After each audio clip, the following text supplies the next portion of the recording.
Hello there, welcome back to the channel. This is Nerd.World Films, and after a little hiatus I am back with my latest nerd talk, and this one is on a little 80s gem from 1986, Maximum Overdrive, a controversial film that we'll get to. Personally, I bloody love it. I love most things 80s because I grew up in the 80s, early 90s. I'm that generation. So this film for me is fantastic. It is phenomenal. It's insane, makes no sense, doesn't matter, but it has a difficult behind the scenes. But before we get started, please like, share, subscribe, comment down below on Maximum Overdrive. Do you have fond memories of this movie? Did you hate this movie? Do you agree with all the other videos you see on YouTube that say this movie is trash? Because I'm not going to say it's trash, because I freaking love it. Absolutely. When I was a kid and I watched this film, I remember turning around to my dad, and because it says, oh, an alien UFO flew over the planet and it made all machines come to life, or some shit like that, and it got nuked and destroyed. And I remember turning around to my dad, and I'm a big Star Trek fan, so I already believed in aliens, and I was quite young. I'm going to sound really stupid now, I've started it, but let's finish it. I turned around to him and I'm like, yeah, Dad, this is based on a true story. He's like, yeah, this really happened. I'm like, so why do people think aliens aren't real then? There's my, little autistic brain saying, yeah, that doesn't make sense. They're saying it's based on a true story, but then people don't believe in aliens. This makes no sense. I don't understand, but the film is awesome. And that was me as a child. Little trivia for you there. So let's get started on Maximum Overdrive. It was, as I said, released in 1986, starred Emilia Estevez and Lisa Simpson, and was generally poorly received. I don't know why, because it's madness. It is utter madness. The film is brilliant. It centers around Emilia Estevez as an ex-convict working in a garage. The sleazy garage owner basically makes him work for free, otherwise he'll turn him into his parole officer saying, yeah, this little criminal stealing from me and he's not turning up to work or some shit. And yeah, he's basically made out to be worse than him. He's also a bit of a gun nut, and he has his little cronies around him, and he's a big sleazeball in general. But then all the machines start to come to life. You've got a Coke machine firing out cans of Coke and killing a soccer ball coach. Then you've got a little army jeep, and don't get me started on the army jeep. The army jeep one really confuses me. It's like, yeah, the machine comes to life. Suspension of disbelief engaged. It can turn its own wheel, start its own engine, but the engine and shit is not connected to the machine gun. How did it turn the mechanical machine? How did it turn basically the pivot that the gun was on and shoot the machine gun? How did it reload it? A lot of questions, don't need the answers, because who cares? I mean, it's an American gun, it doesn't run out of ammunition, we all know that. Only the enemy's guns run out of ammunition. So they basically start to be held up in this store. All the machines start to come to life with different levels of consistency. You got a lawnmower killing somebody, you got traffic lights making cars crash, but the cars themselves not coming to life and simply killing the people in them, but other cars do seem to have come to life and killed the people in them. And basically, because they're at a gas station, the vehicles that are starting to run low on fuel start to line up. The little army jeep holds its gun to them and says, yeah, you're going to fill up the weapon. You're going to fill up the trucks and shit. So they have to refill them one by one till basically they're out of fuel and everything's got fuel. And then it's their fight back against the machine, so they're going to, and their plan is to basically run away and escape. Realistically, the story doesn't matter because this film is insane and has to be seen to be believed.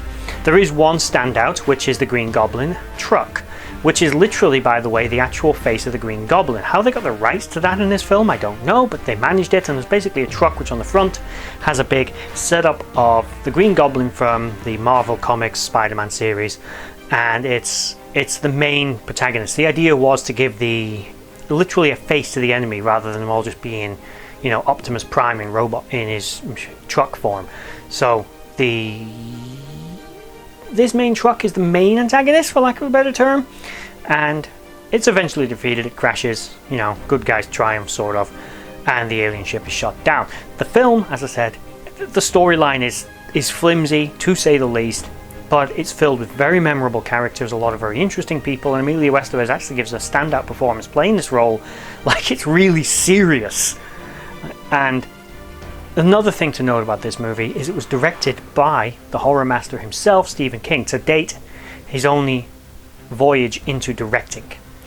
it was a stipulation for letting him make the movie. He wanted to direct it himself, so they thought, good or bad, they'll put people around him that make sure the film ends up good, but they thought for publicity purposes, being able to market this film as being directed by the man that wrote the book which the film is based on, who was such a legendary character in his own right, writing things so extensively like It and things like that. He was so well known, it was like, yeah, we'll have Stephen King's directing this, it's going to be great. But Stephen King was coked off his face, allegedly, and he didn't do such a good job directing this movie. And that's why it's so inconsistent, but that's why I love it. I do love this film because it is utter madness, and sometimes a bit of 80s cheesy madness can take you a long way, can do quite a lot. And it's an escape movie. You have to have a good, strong sense of suspension of disbelief, but realistically, you have to have that for any movie. You want to watch Star Wars, you've got to have a good suspension of disbelief. To believe that a cybernetic human has magical powers and can drag people around and run into a galactic-wide empire is, you know, well, when a guy clearly has some kind of extreme form of asthma, it's suspension of disbelief. There's a lot going on, but this film is wonderful. It is a lot of fun. It's ridiculous, it's insane, it's madness, but it is very enjoyable, and I recommend it. That's really all. If you've watched these Nerd Talks before, it's really, I'm not doing reviews of these films per se. This is just me babbling about it. I want to start a conversation about a film in the comments, in general, anywhere. I want you all to talk about it. I want people to remember this film because it is actually stand out for how stupid it is. Yes, it's bad, but it is in that glorious category which we sometimes call a cult movie, and other times we call so bad that it's actually good. It's in this nice little box right between a film being good, a film being bad, and then a film being absolute trash. And there's this little sliver where a film is kind of good still, but is actually trash. Like Chopping Mall would be another good example. Another 80s movie. I'm going to do a Nerd Talks on that one too soon. But yeah, story is ridiculous, very, very simplistic, bit A to B. It's not complicated. It's a survival story just with killer trucks. And that's it. There's a beeline romantic story, you've got the sleazy boss, you've got a lot of stereotypical archetypal characters going on, but all the same, it's an enjoyable movie, and I'm going to rank it with my famous nerd scoring system, and I'm actually going to give it 6 out of 6. Probably the only time this film has ever got a full star review.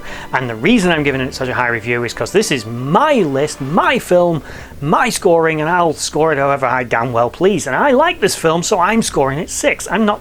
You want serious critical reviews, go see The Critical Drinker, or at a push Cinema Sins. But no, this isn't. This is just me sharing a film I really enjoy and really love, and hope you love it as well. If you've not seen it, go see it. I recommend it. And that's about all. I just want to take this moment to thank you for watching that video. If you liked what you saw, please check out my social links in the description box below to Instagram and Twitter and others, and also is down there a link to my Patreon page where you can support this channel and the others as I try to grow this franchise and do this more regularly. If you made it all the way to the end of this video, thank you for watching, and bye bye.